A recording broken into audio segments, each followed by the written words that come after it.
사도 바울이 우리의 인생이 질그릇 같다라고 이야기하면서 질그릇이라는 표현을 썼어요. 원어 성경에 보니까 오스트라키노스 스키오스라는 단어를 썼는데 질그릇, 값싼 그릇, 깨어지기 쉬운 그릇이라는 의미입니다.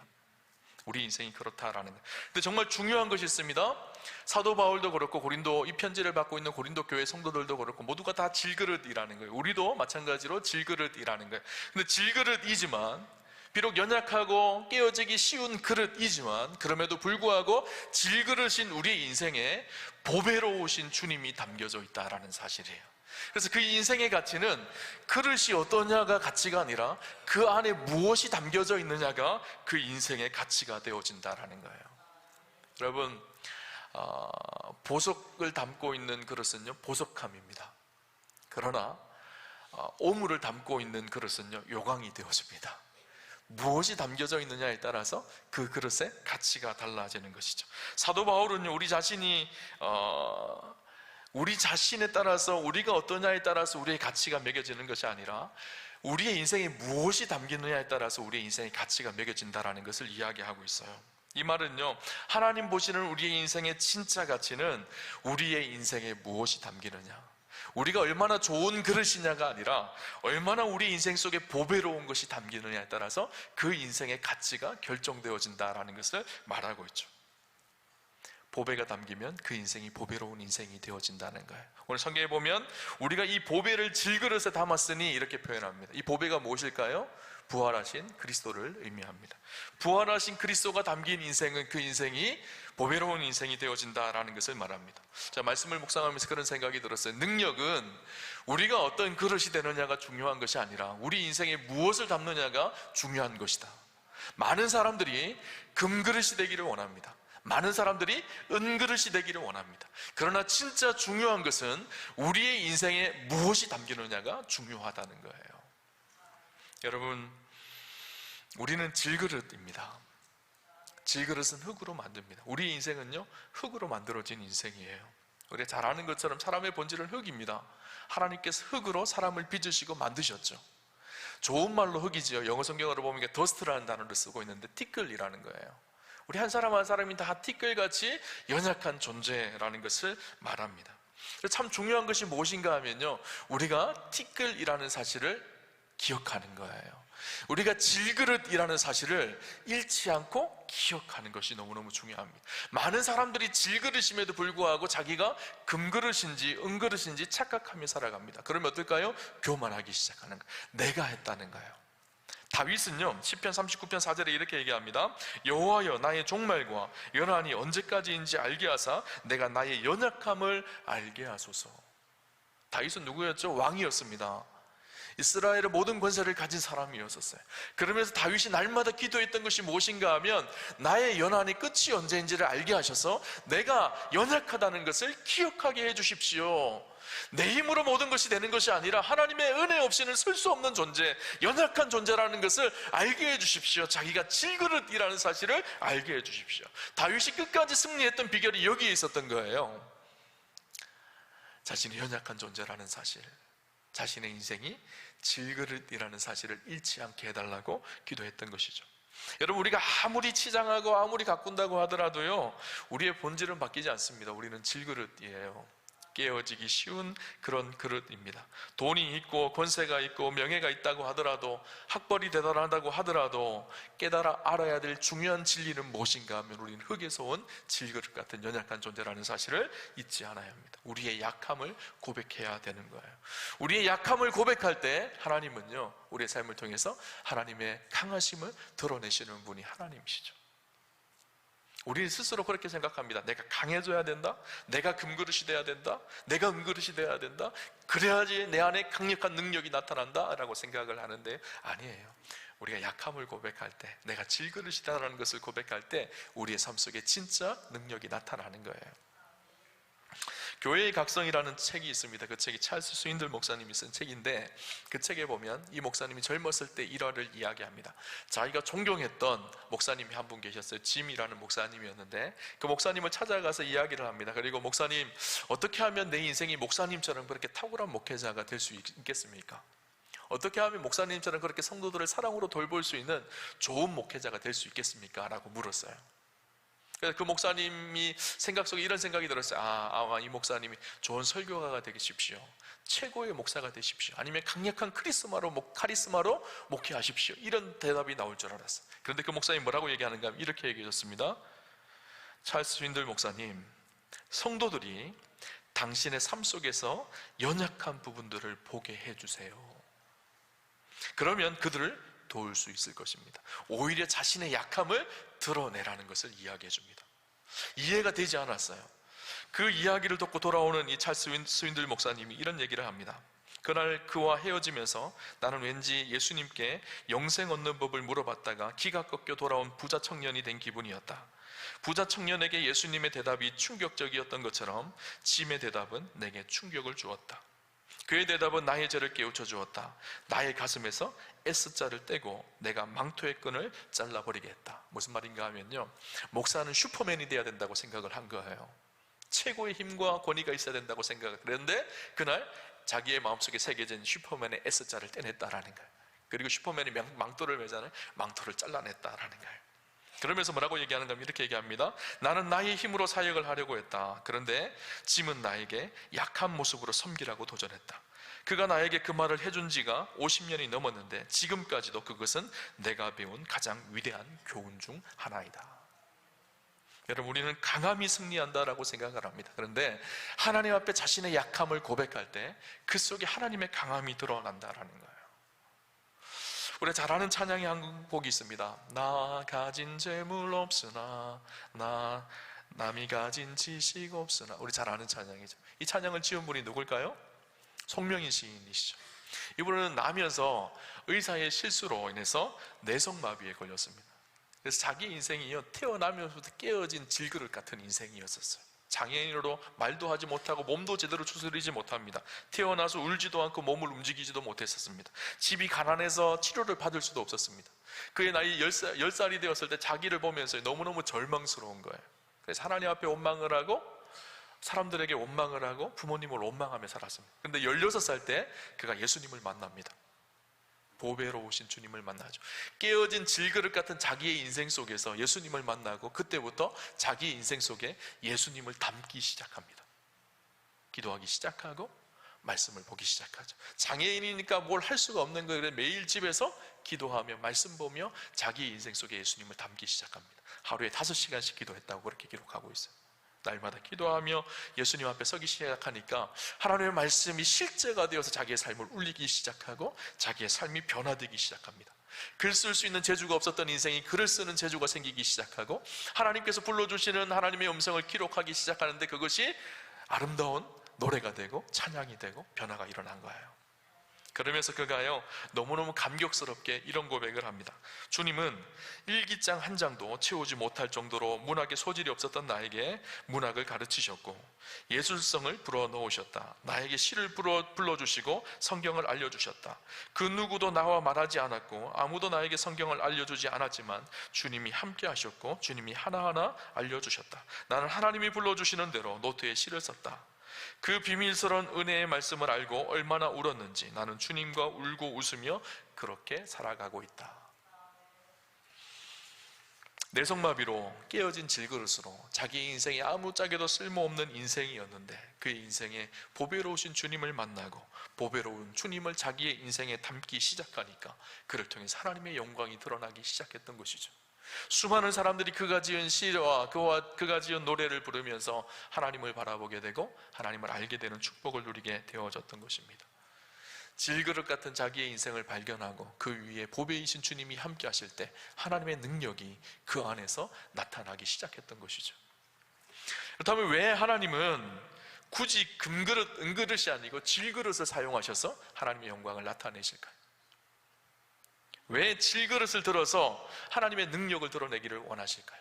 여러분, 금그릇이 쓰임받았다면 어떨까요? 금그릇이어서 그렇게 되어졌다고 생각을 합니다. 은그릇이 쓰임을 받으면 은그릇이었기 때문에 그랬다고 생각을 합니다. 그런데 질그릇은요, 자기를 자랑할 것이 아무것도 없습니다. 깨어지기 쉬운 연약한 존재라는 것을 자랑할 것밖에 없어요. 그렇기 때문에 누구의 영광이 드러날까요? 그 안에 계신 보배로우신 주님이 드러나기 시작하는 것이죠. 주님은요, 약한 것을 들어서 강하게 쓰시는 것이 주특기이신 분이세요. 그 능력을 통해서 자기의 영광을 하나님께서 드러내시는 거예요. 오늘 15절은 그 이야기를 우리에게 해주고 있습니다. 이는 모든 것이 너희를 위함이니 많은 사람의 감사로 말미암아 은혜가 더하여 넘쳐서 하나님께 영광을 돌리게 하려 하심이라. 여러분, 우리 인생 속에 최고의 목적이 무엇일까요? 우리 인생의 목적이 무엇입니까? 하나님을 영화롭게 하는 것, 그것이 우리의 인생의 목적이죠. 여러분, 세례문답을 받을 때 세례문답 첫 번째, 웨스트민스터 신학요리 문답 첫 번째가 무엇인가 하면요, 사람의 제일 된 목적이 무엇입니까? 라는 질문이에요. 그 질문의 답이 무엇이죠? 하나님을 즐거워하고 하나님을 영화롭게 하는 것입니다. 우리의 삶을 통해서 하나님께 영광을 돌리는 것. 그 영광은 언제 드러나게 될까요? 내가 강할 때 드러나는 것이 아니에요. 내가 힘이 있을 때가 드러나는 것이 아니에요. 내가 대단할 때 드러나는 것이 아니라 내가 약함을 고백할 때 그 위에 하나님의 영광이 드러나게 되는 것이죠. 이 사실을 가장 잘 알았던 사람이 누굴까요? 바로 바울이에요. 여러분, 바울은 육체에 가시가 있었습니다. 육신의 질병 때문에요, 하나님 앞에 간절히 기도하였지만 그 질병이 치료되지 않아. 여러분, 바울을 우리가 잘 알잖아요. 바울은 대단한 능력의 사람 아닌가요? 위대한 하나님의 종 아닌가요? 위대한 사도 아닌가요? 바울이 안수하면요, 질병이 치료되어지고 마귀가 떠나가고 죽었던 사람이 살아나는 그런 능력이 있었던 사람이 바울입니다. 근데 다른 사람을 그렇게 치료하고 능력 있게 사역을 했는데 자기 자신의 육신의 질병을 위해서는 그렇게 기도해도 치료되지 않는 거예요. 할 말이 없지 않을까요? 자기 병을 치료하지 못하는 그 사람에게 찾아가서 누가 기도받겠어요, 그죠? 근데 바울이 자기의 연약함을 위해서 간절히 기도할 때 그렇게 기도하면서 깨달은 것이 있어요. 아, 내가 약한 것이 은혜구나. 내 약한 것이 감사이구나. 하나님이 나의 이 연약함을 통해서 하나님의 일하심과 하나님의 강하심을 드러내시는구나 라는 것을 알게 되어졌죠. 그래서 바울이 뭐라 그러죠? 약한 것을 자랑하겠다라는 거예요. 약한 것을 자랑하기 시작하니까 하나님의 영광이 드러나기 시작하는 거예요. 하나님이 하신다는 것이 드러나게 되어지는 것이죠. 여러분, 사사기에 보면요, 참 재미있는 사건이 기록되어져 있습니다. 바로 사사 기드온 이야기입니다. 기드온은요, 참 연약한 사람이었어요. 당시 미디안 사람들이 와서 이스라엘 백성들을 계속 괴롭혔습니다. 그래서 추수할 때가 되어지면 이 미디안 사람들이 와서 곡식을 다 약탈해 갑니다. 먹을 것이 없어요. 그러니까 기드온이 어떻게 했죠? 이 밀타작을 하는데 포도즙 틀 안에 숨어서 타작을 하는 거예요. 밀타작을 할 때는 넓은 공간에 타작마당에 가서 이 타작을 해야 되는데 또 그렇게 타작을 하면 이 밀 다 빼앗길 것 같은 거예요. 그러니까 포도즙 틀에 몰래 숨어서 그렇게 손으로 부비며 그렇게 타작을 하고 있는 거예요. 그때 주의 사자가 나타납니다. 그러면서 기드온에게 말합니다. 너는 큰 용사라는 거예요. 아니, 너무너무 소심하고 쪼잔해 보이는 그 기드온이요, 큰 용사라는 거예요. 몇 가지 사건을 통해서 하나님께서 기드온과 함께 하신다는 사인을 보여주십니다. 그리고 기드온을 통해서 미디안 군대를 물리치게 하죠. 미디안의 10만 군대가 쳐들어왔습니다. 하나님께서 기드온을 통해서 군대를 모으라고 합니다. 군대가 모였는데 몇 명이 모였을까요? 3만 2천 명이 모입니다. 근데 당시는요, 뭐 지금처럼 무기가 개발되어지거나 대량 뭐 살상 무기가 있는 것도 아니에요. 기껏해야 칼하고 창이거든요. 그때는 가장 중요한 것이 무엇인가 하면 군인 수가 얼마나 많으냐가 참 중요해요. 10만 대군과 3만 2천 명과 싸우면 누가 이길까요? 뭐 보나마나 10만 군대가 이기는 것이 당연하겠죠. 근데 하나님께서 어떻게 하시죠? 그 3만 2천 중에서요, 2만 2천 명을 돌려보냅니다. 10,000명만 남게 되어졌어요. 아니, 3만 2천 명으로도 부족한데 이제 10,000명만 남게 되어지는 거예요. 10만 대 10,000명 누가 이길까요? 10만이 이기겠죠. 10,000명은 게임이 안 됩니다. 근데 10,000명 중에 어떻게 하시죠? 하나님께서 9,700명은 돌려보내시고 300명만 남기세요. 어떻게 하셨죠?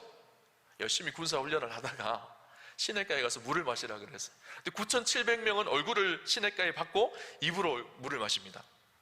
그런데 300명은 어떻게 하죠? 손으로 떠서 물을 마셔요. 하나님께서 300명만 남겨두시고 9,700명을 돌려보내셨어요. 그 기준이 뭐였을까요? 하나님은 의도적으로 많은 사람들을 돌려보낸 거예요. 3만 2천 명 중에서 2만 2천 명을 돌려보내고 10,000명 중에서 9,700명을 돌려보내고 많은 것이 기준이었어요. 하나님은 적은 것을 택하신 거예요. 계속 300명만 남겨두셨습니다. 300명과 10만 명, 뭐 게임이 안 되는 전쟁이었죠. 그런데 300명이 무엇을 들고 나가죠? 칼 들고 나갔나요?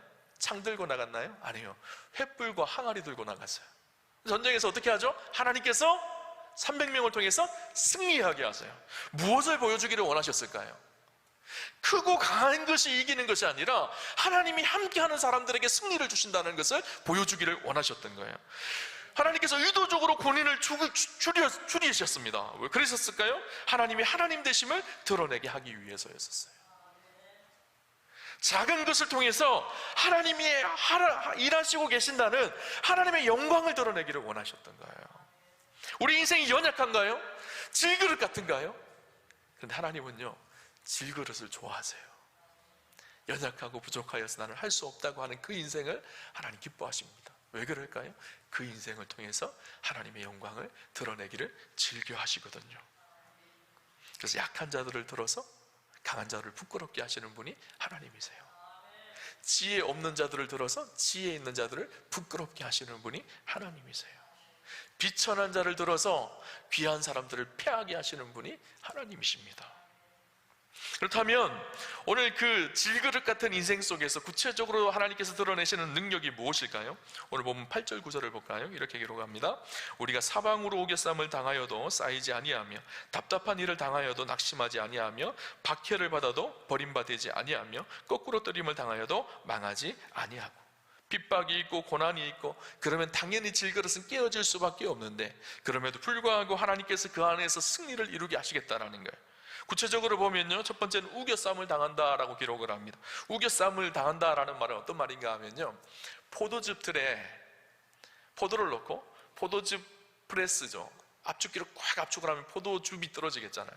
그것처럼 꽉 눌려지는 상태, 그것이 우겨쌈을 당하는 거거든요. 사방이 나를 꽉 누르는 것 같습니다. 이렇게 비켜나가지도 못하고 저렇게 비켜나가지도 못하고 이러지도 못하고 저러지도 못하는 상황이 우겨쌈을 당하는 상황이에요.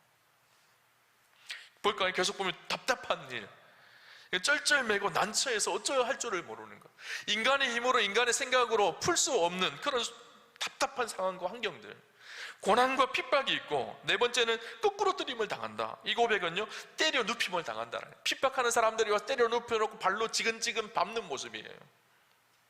이런 상황이 되면 보통 어떨까요? 질그릇들은 깨어지고 망가지고 더 이상 소생이 불가능합니다.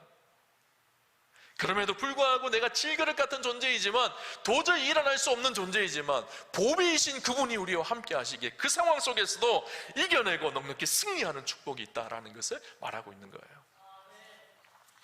그 이야기를 사도 바울은 로마서 8장에서 아주 잘 설명을 해줍니다. 로마서 8장 35절에 37절에 이렇게 얘기합니다. 누가 우리를 그리스도의 사랑에서 끊으리요? 환난이나 공고나 핍박이나 기근이나 적신이나 위험이나 칼이랴. 기록된 바 우리가 종일 주를 위하여 죽임을 당하게 되며 도살당할 양같이 여김을 받았나이다 함과 같으니라. 그러나 이 모든 일에 우리를 사랑하시는 이로 말미암아 우리가 넉넉히 이기느니라. 환난, 권고, 핍박, 기근, 적신, 위험, 칼, 당시 있었던 핍박과 어려움들이죠. 이것에서 이겨낼 수 있었던 비결이 무엇인가 하면 우리를 사랑하시는 그 하나님, 그 주님으로 인하여서 넉넉히 이기게 되어졌다라는 거예요. 초대교회 교부 중에 크리소스톰이라는 교부가 있습니다. 하루는 로마 황제가 그에게 예수 그리스도를 포기하라고 그렇게 이야기합니다. 그러면 살려주겠다라는 거예요. 근데 그가 내가 죽어도 예수를 포기할 수 없다라고 이야기합니다. 내 안에 계시는 보배로우신 그분을 버릴 수가 없다라는 거예요. 그러자 로마 황제가 그를 붙잡아와서 그의 신하에게 말합니다. 크리소스톰을 아무와도 대화를 하지 못하도록 개인 깊은 독방에 가두어 버려라, 그렇게 이야기합니다. 그러자 신하가 뭐라고 얘기하는가 하면 이렇게 얘기합니다. 황제님은 모르십니까? 만일 그 사람을 감옥에 혼자 가두어 놓으면 기도를 많이 하게 될 것입니다. 그를 절대 혼자 두면 안 됩니다. 그렇게 말한 거예요. 그래서 황제가 화가 나서 그렇게 얘기합니다. 그러면 극악무도한 죄인들과 함께 집어넣어라, 고생 좀 하고로. 그렇게 얘기했어요. 그러자 신하가 이렇게 얘기합니다. 황제님, 그건 안 됩니다. 그 사람은 오히려 전도할 기회를 얻을 것입니다. 그는 아주 전도에 뛰어난 사람입니다. 그리고 얼마 있지 않아서 그 안에 있는 모든 사람들이 모조리 다 예수 믿는 사람이 될 것입니다. 그렇게 만류한 거예요. 황제가 한참을 고민하다가 이렇게 얘기합니다. 그러면 그놈을 내어다가 목을 쳐라, 그렇게 얘기했어요. 그러자 신하가 이렇게 얘기합니다. 황제님, 모르시는 말씀입니다. 저자들의 가장 큰 상급은 바로 순교입니다. 저들은 순교장에 끌려가면서 모두 다 웃으면서 끌려갑니다. 오히려 얼굴에 광채가 나기 시작할 것입니다. 순교시키면 안 됩니다. 그러자 황제가 당황해서 그러면 도대체 이 사람들을 어떻게 해야 되냐, 천하가 감당할 수 없는 사람이구나, 그렇게 이야기했다라는 거예요.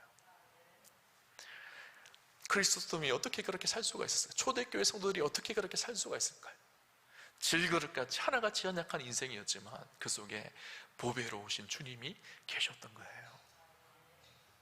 그러면 이 고백은 사도 바울만의 고백일까요? 아니면 초대교회 성도들만의 고백일까요? 아니에요. 오늘 예수 믿고 살아가는, 예수님을 우리 안에 모시고 살아가는 질그릇 같은 우리의 인생이지만 그분을 보배롭게 내 안에 모시고 살아가는 우리 모두의 고백이기도 합니다. 오늘 성경을 볼까요? 13절 14절을 볼까요? 이렇게 말합니다.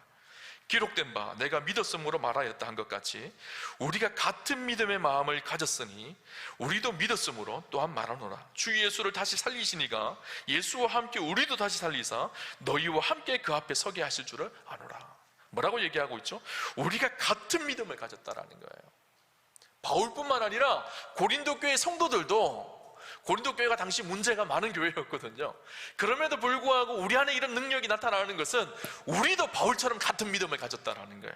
그리고 예수와 함께 우리도 다시 죽고 살았다라는 거예요. 우리 안에도 주님이 계신다라는 거예요. 이것이 바울에게만 나타나는 것이 아니라 초대교회 특별한 사람들에게만 나타나는 것이 아니라 오늘 예수님을 모시고 살아가는 우리에게도 이런 보배로우신 주님이 나타내는 이 능력이 우리의 삶 속에도 동일하게 나타난다라는 거예요. 근데 왜 우리는 그렇지 않을까요? 바울 이야기지 그거는. 아까 크리소스톰 그분만의 특별한 이야기지, 초대교회 성도들만의 이야기지, 왜 나에게는 이런 능력이 나타나지 않을까요? 그 중요한 이유 한 가지가 있습니다.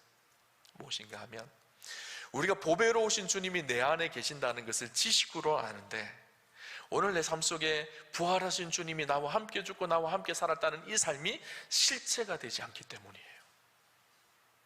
예전에는 처음 예수 믿었을 때는 이것이 실체가 되어서 마음이 뜨겁고 가슴이 뛰었는데 지금은 그냥 지식으로만 알고 있기 때문에 오늘 본문 볼까요? 10절에 이렇게 얘기합니다. 우리가 항상 예수의 죽음을 몸에 짊어짐은 예수의 생명이 또한 우리 몸에 나타나게 하려 함이라. 바울이 뭐라고 얘기하고 있죠? 우리가 항상 예수의 죽음을 몸에 짊어졌다라고 말합니다. 바울은 예수 처음 믿었을 때만 예수님이 죽으심과 부활하심이 내 삶 속에 깊이 각인된 것이 아니라 항상 그리스도의 죽으심과 부활하심이 내 삶 속에 실제가 되어서 능력이 되어서 나타났다라는 거예요. 14절에 보니까 주 예수를 다시 살리시니가 예수와 함께 우리도 다시 살리사 너희와 함께 그 앞에 서게 하실 줄을 아노라. 하나님께서 우리와 지금도 함께 하셔서 예수를 믿음이 실제가 되어서, 고린도후서 5장에 보면요 참 재미있는 표현을 합니다. 고린도후서 5장 14절에 보면요 바울이 어떤 표현을 하는가 하면 그리스도의 사랑이 우리를 강권하시는도다, 이런 표현을 해요. 강권이라는 말이 무슨 말인가 하면요 내 주위에서 지금도 내 삶 속에서 강하게 영향력을 미친다라는 말이에요. 헬라어 성경을 보니까 이 단어가 쉰 에코라고 되어져 있어요. 내 삶 속에서 옆에서 계속 내 마음을 울린다라는 거예요. 십자가에 죽으시고 부활하신 예수 그리스도가 지금 내 안에 거하셔서 이것이 매일매일 나의 삶 속에서 실제가 되어진다라는 거예요. 20년 전의 사건이 아니라 10년 전에 내 안에 예수님을 만난 사건이 아니라 이 사건이 오늘 내 안에 실제의 사건이 되어서 부활하신 주님이 오늘 나와 함께 하신다라는 고백이 있는 것이죠. 그래서 바울에게 이 복음은요 생생한 능력이었던 거예요. 그러니까 이 복음의 능력이요 지금 바울의 삶 속에서 날마다 드러나고 있는 거예요. 질그릇 같은 연약한 내 인생이지만, 깨어지기 쉬운 내 인생이지만 주님이 나와 함께 하시기에 그 하나님의 은혜가 바울을 붙들고 있기에 지금도 생생하게 능력 있는 그리스도인으로 살아갔던 것이죠. 여러분의 삶 속에, 질그릇 같은 내 인생 속에는 보배로우신 주님이 지금 함께 하고 계신가요? 보배로우신 주님은 계시지 않고 그냥 질그릇만 내가 존재하고 있지 않은가요? 늘 깨어지고 늘 상처받고 늘 눈물 흘리고 늘 괴롭고 늘 고통스럽게 그렇게만 살아가고 있지 않은가요? 보배로우신 주님을 잃어버리신 거예요. 여러분, 우리가 그냥 질그릇이 아니었으면 좋겠습니다. 우리 모두는 다 사실 질그릇이에요. 그러나 그 안에 보배로 오신 주님이 함께하는 그런 질그릇이 되었으면 좋겠어요. 그래서 우리의 삶을 통해서 그분의 영광이 드러나고 그분의 능력이 드러나고 예수 믿는 것이 날마다 실제가 되는 그런 축복이 우리 사랑하는 성도님들과 함께 하시기를 주님 이름으로 축원합니다.